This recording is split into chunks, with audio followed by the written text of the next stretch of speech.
So rather than starting off with the game itself on Tuesday night, how has recovery been since? Yeah, really good.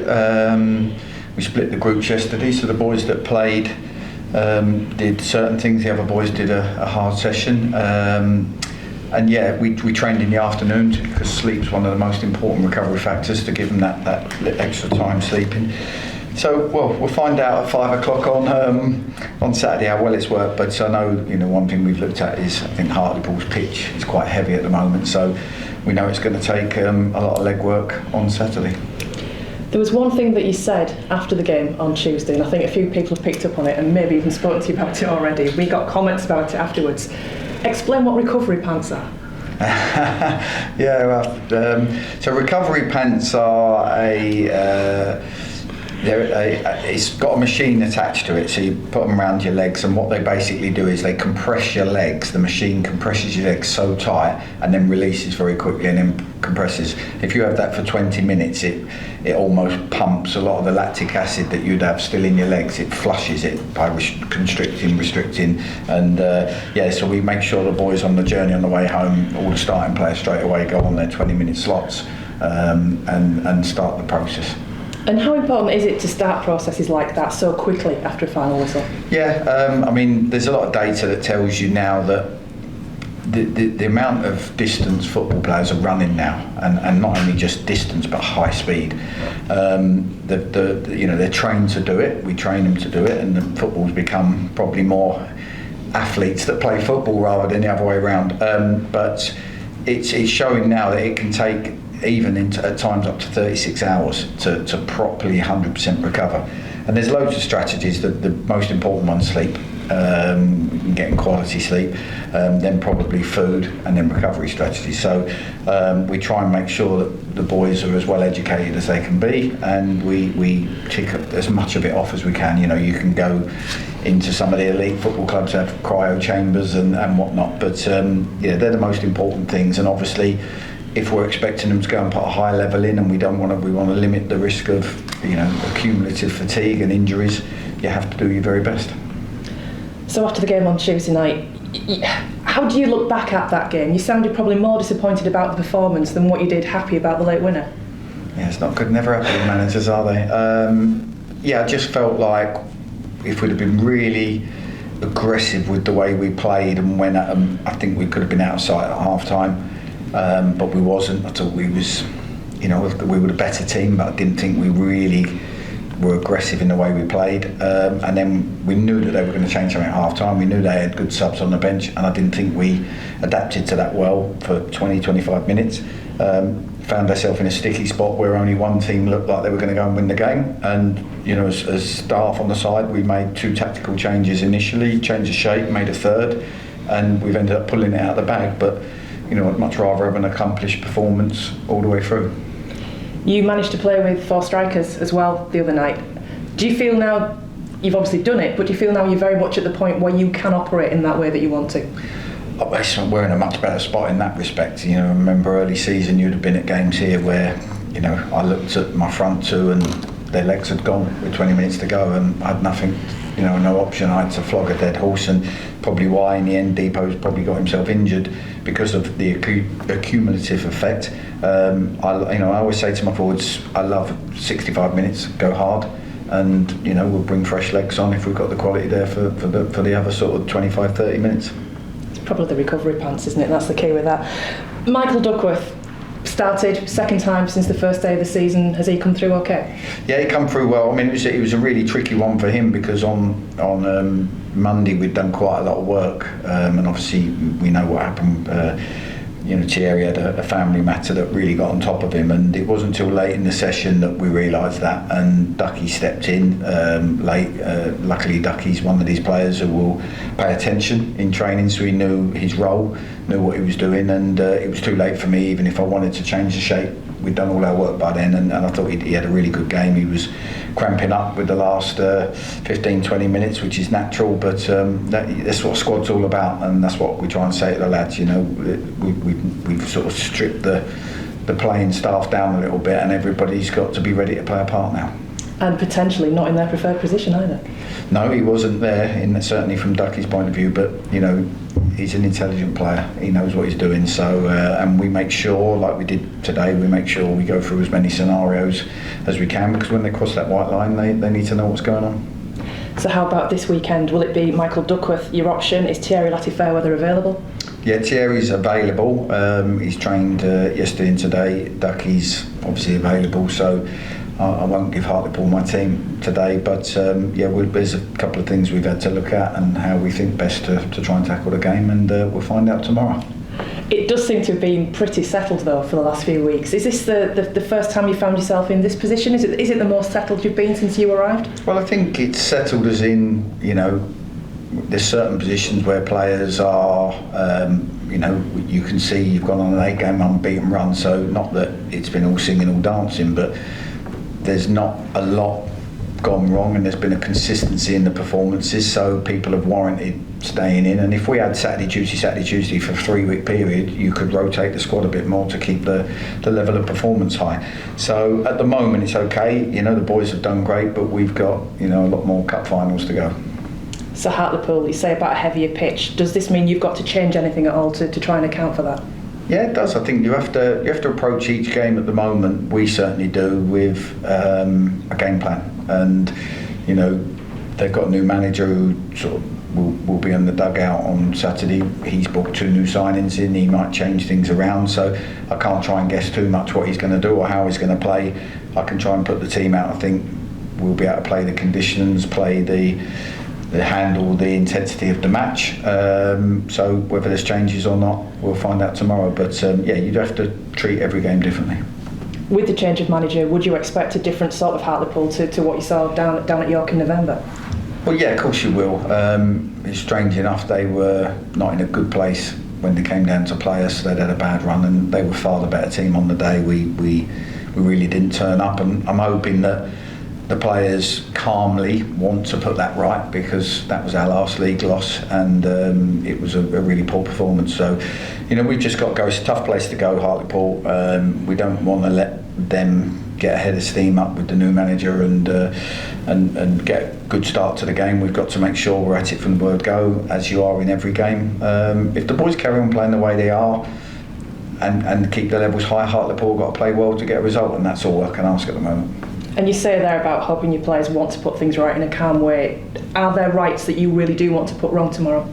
We've got Sorry, are there wrongs we want to put right, yeah. Are there wrongs that you want to put right tomorrow? I think, the locality of the two teams puts an edge on the game. I think the way we performed here, when a lot of our fans, rightly so, were very disappointed. We had a big crowd.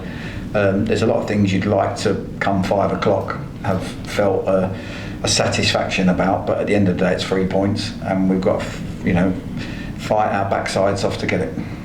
Brilliant, thank you very much. Looking back at Oxford, the team debrief, how much of it was well done for winning, but we should have taken our chances? It was a little bit of both. It was probably similar to that. I started off with a great result, great effort, great attitude, application, great team spirit, all the stuff that's got us where we are. However, we have to manage situation games better, and we have to play with more intensity. And I don't over talk, because there's a lot of emotions after a game. It's just try and keep the message very, very simple, and then we'll reflect and we'll do video and we'll look at how we improve after. Looking forward to Hartlepool. Kevin Phillips, obviously no track record with them, but obviously won promotion with South Shields, only lost 7 games. Does he have a style of management?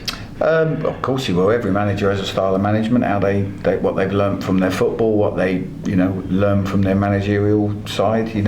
Hartlepool fans, rightly so, will be hoping he'll galvanise the club. I know there's a lot of stuff going on behind the scenes, and they need something to smile about. We've just got to make sure that doesn't start till the week after. Only 1 loss in 10, 5th in the form guide. Tangible progress, isn't it, for the team? Yeah.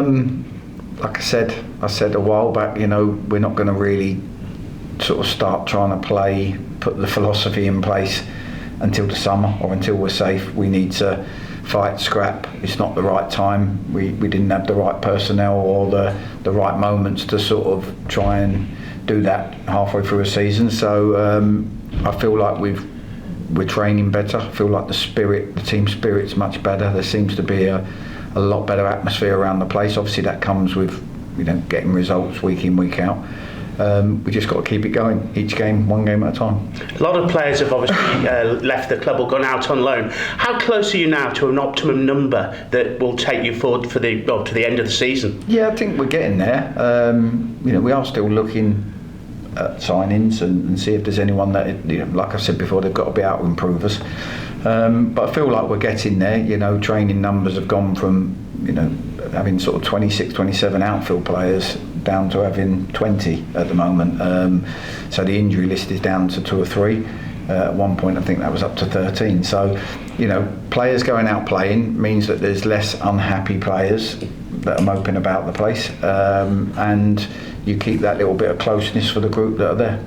You mentioned that Depot picked up a knock or had an injury on Tuesday. Is he okay? I didn't mention that. Somebody asked me if I brought him off because he was injured. Right, and I said no, I brought him off because I wanted fresh energy in the team. So no, Depot wasn't injured. That's what I say. You run hard, and when I think you're flagging, I bring somebody on, and Will Davis come on and added an extra zest to the group, and that's what it's about.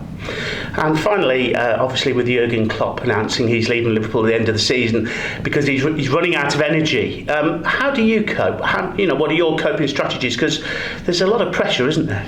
Yeah, we was talking about that today. Funny, obviously at Premier League level, as we know, they're probably extremely well paid, but a team like Liverpool and the pressures that come with a team like Liverpool, and then you look at Europe, whether it's Champions League, whether it's at the moment for them the Europa League, they're travelling on a Tuesday, travelling on Wednesday, and the manager has to be everywhere all the time. You can rest players, you can leave them at home, they have their international break. Managers everywhere all the time, so that's difficult. And I think I was a little bit old school when I first came into management at Wimbledon. And I had 6 years at Wimbledon, and I probably burnt myself out a little bit because I just wouldn't give myself that breather. But I have learned, in my 10 years of management, 11 years now, I have learned that there's a right time just to take a step back and switch off for a little bit and try and regenerate, because a 9 or 10 month football season is a marathon. It really is, and you have the highs and you have the lows. And you really do need to look after your own kind of mental and physical well-being to be able to get through it. Good luck for tomorrow. Thank you. Hi Neil. So Maz Jobim's exit, what was the impact on that? Maz wasn't happy. He wasn't in the team. He wasn't in the squad. You get all different types of players. Scott Burgess early in the season didn't get a look in my first 6-7 games. Like I said before, got his head down, trained hard, waited for his opportunity, got in, and he hasn't looked back. He's been outstanding. Some players, if they're not in the team after 1 week, knock on your door and say, what have I got to do? And the only way they can get in is training. And some players aren't happy. And like I say, if you've got an unhappy player and it starts to affect whether it's his training or whether it's his general body language, and he wants to leave, sometimes the best thing you can do is go and get some games, and that's the situation. Are there any other plans for any other players to leave, either on a short-term loan or? There's other players that other clubs are interested in that have contacted us. And like I say, if they're not in my squad at this precise moment and they don't want to knuckle down and fight and really desperately get in my squad and would rather go out and play games, then we have to look at all of them options. One thing we're not doing is having a fire sale and just getting rid of everybody, but we had, you can't have it both ways. We had far too many players early in the season. We've called players back from loans in January, and you've got to do the right thing by the player and the club. Seems that over the past few games, anyways, you've sort of come settled this 5 at the back formation with that set back 3. Does that depend on who you're playing for your next game, or is it just something that the club perhaps now more used to? No, we've played a back 3 in the last 2 or 3 games, but before that we played a back 4, I think, at Ebbsfleet, and a back 4 at Rochdale. So it was part of this run. I think I look at where players are as far as how players are training, how they look. I look at whether I want to play 2 up, 1 up, where I want to create an overload, whether I think the opposition's shape could cause us problems if we don't do something. I try and take everything into consideration when I pick a team and a shape. Looking at Hartlepool then this weekend, they brought in Otis kind of Luke Waterfall. How good of a signings do you believe that they could be for that club? I think any signings that the club have taken their time to try and get right will be potentially good signings, because any signings give the club a lift, and if the manager has looked at them and said, yeah, I like these two, obviously Luke's been promoted with Grimsby, very experienced centre half, good voice. I know they've had a difficult time Hartlepool lately, so you've got someone coming in fresh who hasn't been part of that. Otis is a very quick, direct winger. If they feel like that's what they've lacked in the team, they're obviously going to be good signings for them. So we'll be mindful of the fact they'll play, but again, if we don't perform, it doesn't really matter. If we perform, then they've got to perform well.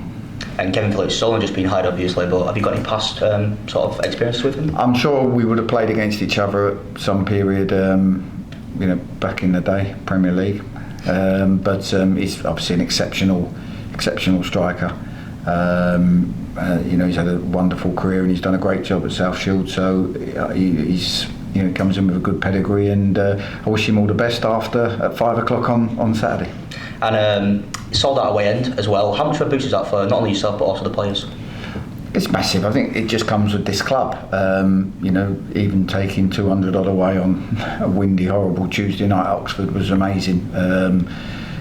Hopefully we're giving them something to support, and they can see at least a team that's having a real go every week. And I'd like nothing more than 5 o'clock tomorrow than for them to be celebrating, because we all know how much pain we were in a few months back here. Last one from me. Mitch Hancock's now back with the club. Is he part of your plans?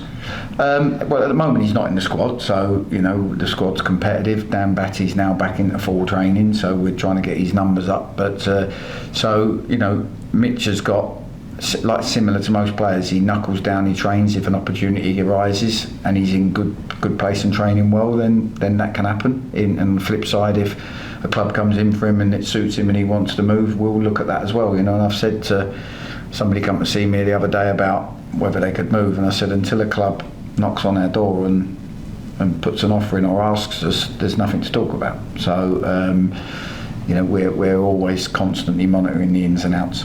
Were you speaking to Mitch about, because obviously he's been on loan at Hartlepool, and just asking if there's any players in particular that York needs to be careful of? I'd like to think if I'm asking Mitch, then I haven't done my homework along with Joe Stead, who does it. We watch lots of games, analyse lots of data, lots of stats before we come to a decision on how we're going to go about it. So our players will be well aware of all the scenarios. Whether we can do anything about it on the day, that's down to the players, but I can assure you that we leave no stone unturned. I'd be surprised if I need to ask players about players at clubs. Brilliant, thank you very much.